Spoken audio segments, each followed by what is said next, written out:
Boum les gars, comment ça va? Bienvenue sur JT Box les gars. On va commencer par parler directement de la soirée du samedi 25 avril les gars. Bakary Samake qui va rencontrer Ermal Adribehaj, l'Albanais. Donc voilà, ça sera à l'Adidas Arena chez les Super Walter. Un 12 rounds, demi-finale mondiale.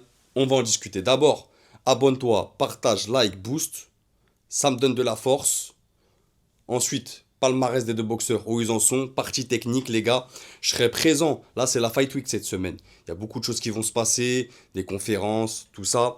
Vendredi, je serai présent, les gars, pour voir les face-off, tout ça. Donc, il y aura de l'imagerie. On sera là, présent, pour donner de la force à Pour moi, comme je l'ai dit dans les commentaires, les gars, d'ailleurs, merci, merci encore à tous ceux qui like, les gars, à tous ceux qui commentent.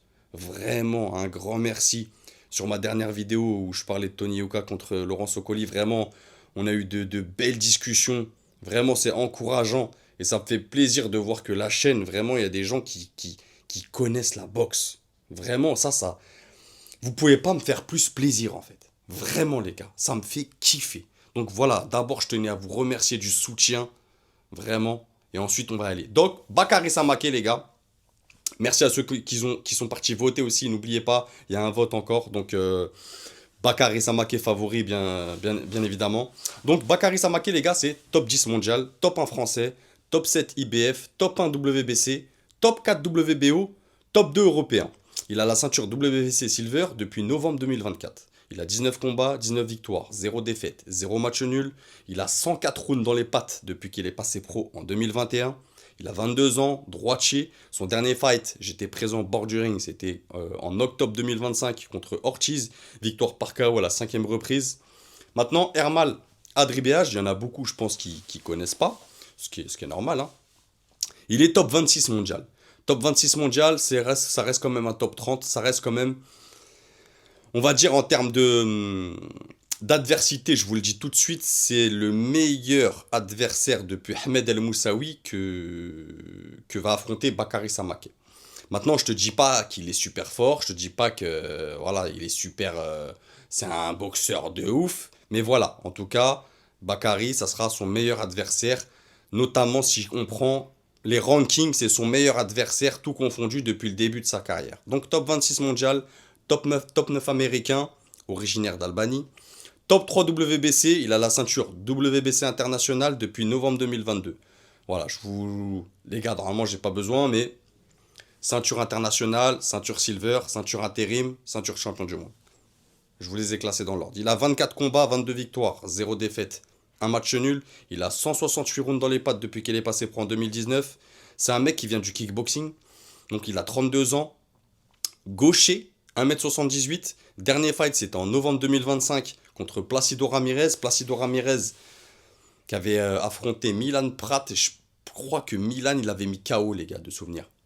Vous me direz en commentaire pour ceux qui sont curieux d'aller chercher ça.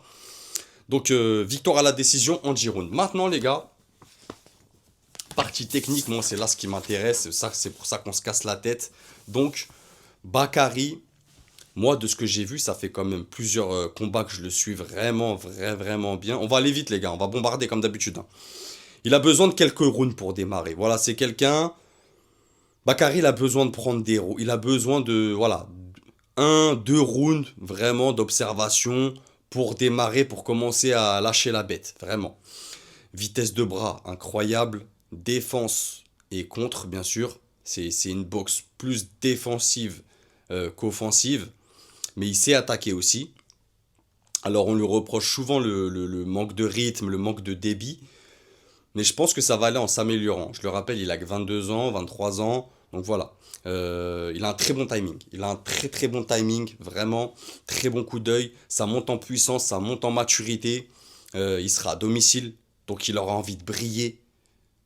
Par le fait médiatique d'Azen, Queensberry, j'ai pas besoin de vous faire un dessin. Il a un très bon coup d'œil, comme je t'ai dit, très vif. Il a un très bon cardio, vraiment un très bon cardio, qui va devenir meilleur au fil des rounds. Et au fil des rounds, il devient meilleur et il déroule sa boxe. Moi, c'est ça que j'aime bien. J'aime bien voir Bakary à partir du 5-6, tu vois. Là, il commence à dérouler, à devenir plus menaçant, à s'amuser dans les feintes, les esquives, tu vois. Vraiment agréable à regarder. il fait des bonnes accélérations aussi. Certes, ça manque de rythme. Voilà, ça manque de rythme parfois. Mais c'est très léger là. C'est vraiment Spinaille, vraiment. Donc maintenant, on va voir. En termes tactiques, il a pas eu. Il y a vraiment personne qui l'a mis dans le mal, vraiment. Vous voyez ce que je veux dire? Il y a personne qui a été le mettre dans le dur. Donc je pense qu'il sait pas ce que c'est s'adapter tactiquement quand t'es dans le dur, quand t'es touché, tu vois. Je pense que tout ça, il découvrira quand ça lui arrivera. Pour l'instant, ça lui est pas arrivé, donc on attend de voir. Mais sur ça, je préfère pas m'exprimer tant qu'on n'a pas vu réellement. On l'a pas vu à terre, on l'a pas vu se relever, on l'a pas vu encaisser des gros coups. Parce que voilà, c'est une grosse défense, un gros coup d'œil.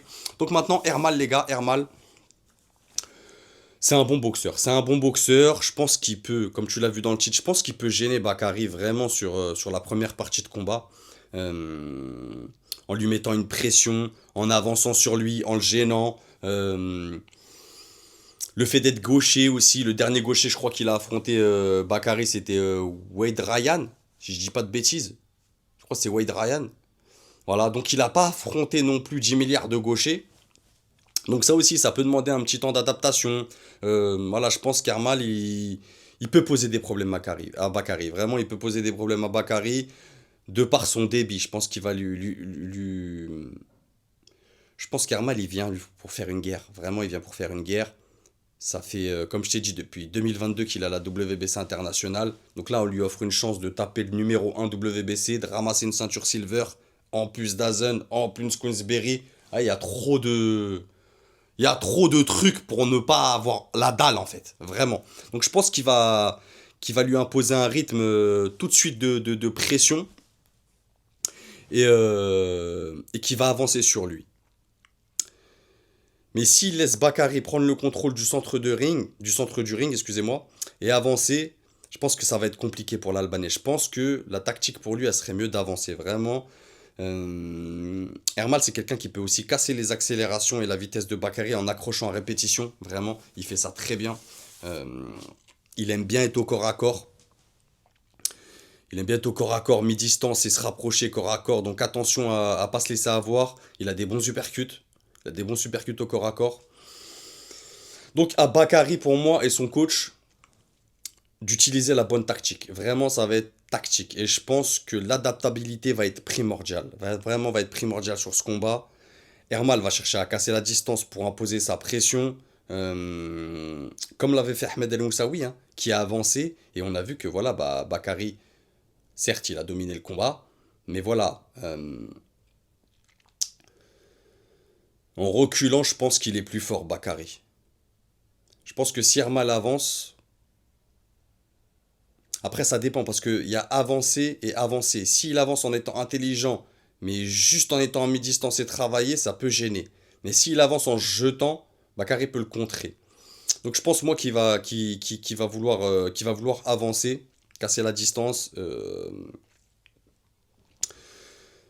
Donc Bakary aussi, s'il veut pas se laisser endormir, on va dire, par l'adversaire, à lui tout de suite de se faire respecter. Tout de suite à lui de se faire respecter avec un bras avant efficace, vraiment, et à gérer sa distance. Pas être dans la distance d'Hermal, mais être à distance. Bakary, faut qu'il trouve sa distance. Et vraiment un gros jab efficace. Vraiment. Donc un bras avant, comme c'est un gaucher, je vais pas vous l'apprendre. C'est un gaucher, donc le bras avant de Bakary, donc son bras gauche, doit être au-dessus du bras avant de l'adversaire. C'est comme ça que tu contrôles un gaucher, en général. Donc voilà, ça c'est une petite info technique, les gars. Mon prono maintenant, mon prono, les gars, je pense que Bakary il peut le terminer entre le round 8 et 10. Vraiment, s'il a bien travaillé, j'aurais bien aimé l'avoir sur la chaîne pour savoir s'il a sparé avec des gauchers, si en Amérique il a fait des bons sparring, est-ce qu'ils sont préparés pour un gaucher spécialement. J'aurais bien aimé l'avoir, mais bon, c'est difficile, les gars. Il doit être beaucoup demandé apparemment. Donc voilà, tranquillement, on va attendre et les choses se feront de manière tout naturelle. Donc moi, vous me connaissez, les gars, je cours après personne, hein. J'ai pas 20 ans, je suis pas un fan, moi, les gars, je suis pas une groupie. Donc ça viendra naturellement. Naturellement, s'il veut venir sur une chaîne spéciale Mediabox, parce que j'en vois là beaucoup, petit aparté, les gars. J'en vois beaucoup, ils vont donner des interviews sur RTL, sur France 3. Vous faites quoi, les frères? Qu'est-ce que vous faites? Vous allez donner des interviews à des gens qui donnent pas de jazz à la boxe. C'est normal qu'on n'ait pas beaucoup, les gars, à défendre la boxe en France. Moi, je les comprends, les mecs. Un mec ouvre sa chaîne demain. Il veut faire une interview avec un mec, il passe à RTL. Frère. Mais bon, bref, moi j'ai lâché l'affaire avec ces trucs-là. Donc ceux qui veulent venir, ils sont toujours les bienvenus. Les autres, passez votre chemin. Alhamdulillah. Donc voilà, moi je vois Bakary le terminer entre le round 8 et 10. Je pense qu'une fois qu'il va imposer son timing et sa vitesse, Bakary, une fois qu'il va trouver son rythme, Hermal, je pense que ça va aller trop vite pour lui. Ça va aller trop vite et il sera dépassé techniquement. Je pense que en termes de fraîcheur physique aussi. Donc voilà les gars, dites-moi ce que vous en pensez en commentaire. Et n'oubliez pas, c'est que de la boxe. Bang!